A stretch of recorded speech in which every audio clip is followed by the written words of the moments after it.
Oregon is overwhelmingly a small business state, and that is especially true for restaurants. And for too long in the coronavirus debate, restaurants really didn't have a seat at the table. Coming to Eve's Place forever.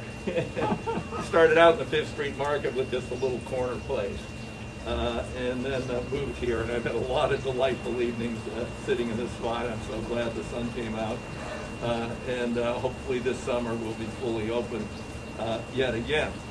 But as Ron mentioned, and he talked a little bit about his struggles, he did get some help through the Paycheck Protection Program.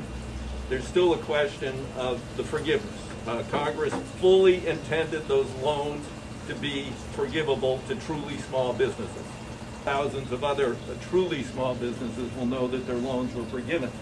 I mean, in Oregon, we have a very, very vital, travel industry here.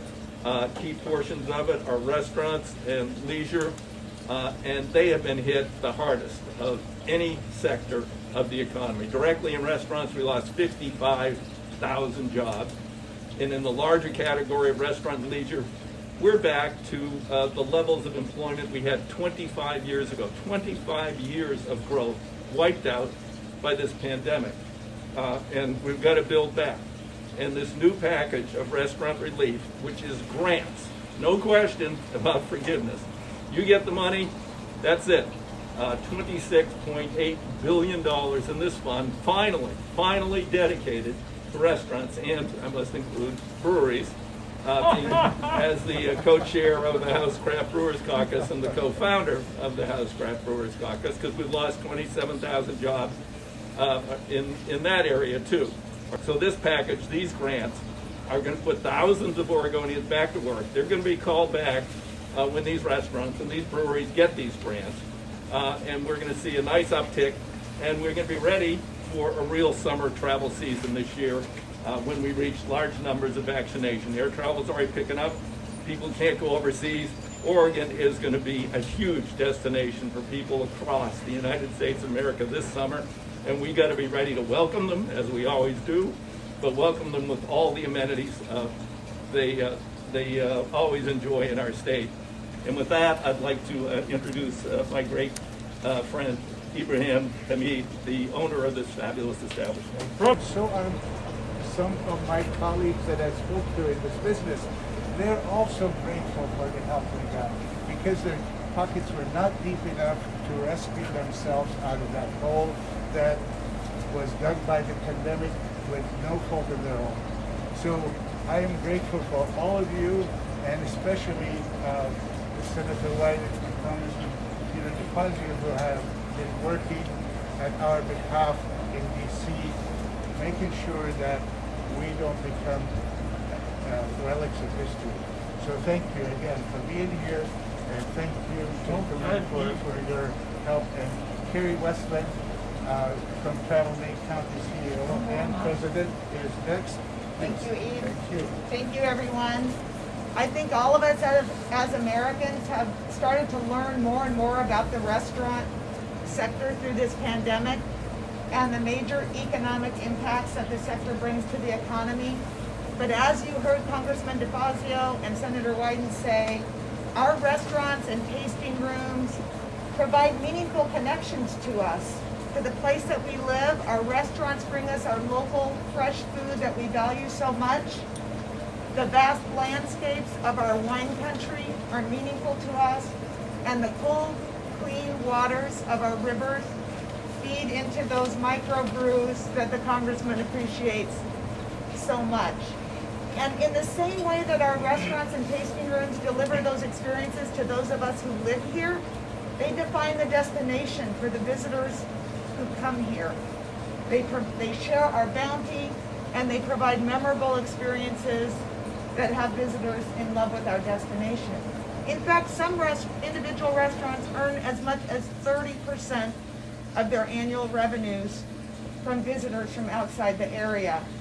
And in 2019, our last normal year for visitor spending, of the $783 million that visitors brought into just Lane County's economy, economists estimate that as much as 40% of that spending went directly into restaurants and tasting rooms. That spending didn't happen last year in 2020. I've got a list of restaurants, it's just a partial list of restaurants that have closed permanently due to this pandemic. It numbers more than 20 just in the Eugene-Springfield metro area. And one of our goals is to take the good work of Senator Wyden and Congressman Defazio and these tools that have been brought to light in the American Rescue Plan and make sure restaurateurs understand they're available and are able to connect to them so that they can regain a stable financial footing as they prepare to resume normal business operations. One of the key people here today as part of our panel can speak to how restaurants can access those tools in an efficient way, and I'm happy to introduce Robert Killen from the Small Business Development Association. During 2020, we also created a new effort called ORCA, the Oregon Restaurant COVID Assistance Program. And this is a team that we put together in collaboration with ORLA, the Oregon Restaurant and Lodging Association, that provides specific assistance to restaurateurs just trying to get through this difficult time.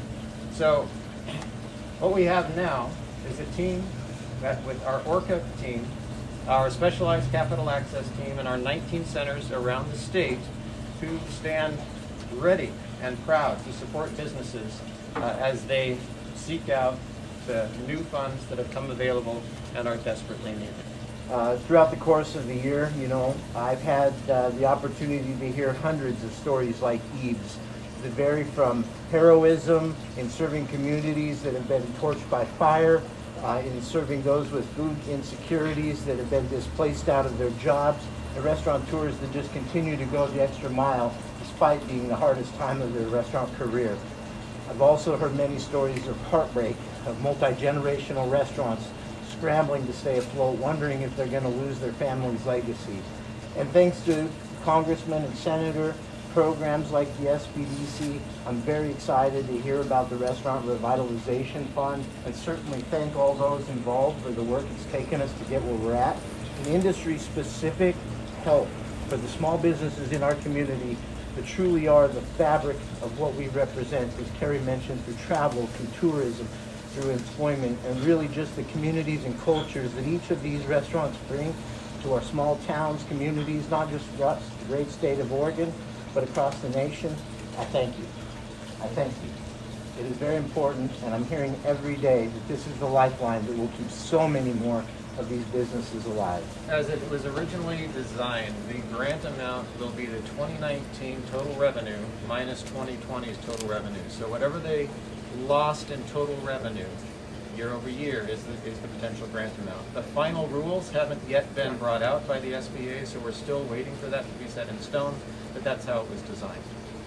And as for how they apply for that, is the application open yet? It's not open yet. We expect it to open by the end of the month. The rules, they're taking their time with this because they want to ensure several things. They want to ensure that this is a grant program that runs well. The SBA doesn't typically do grant programs, so that's a little new for them. In addition, they want to ensure that it is brought out equitably. So they're working on the equity factors associated with this program to ensure that businesses that are minority and women-owned get their fair shot at it.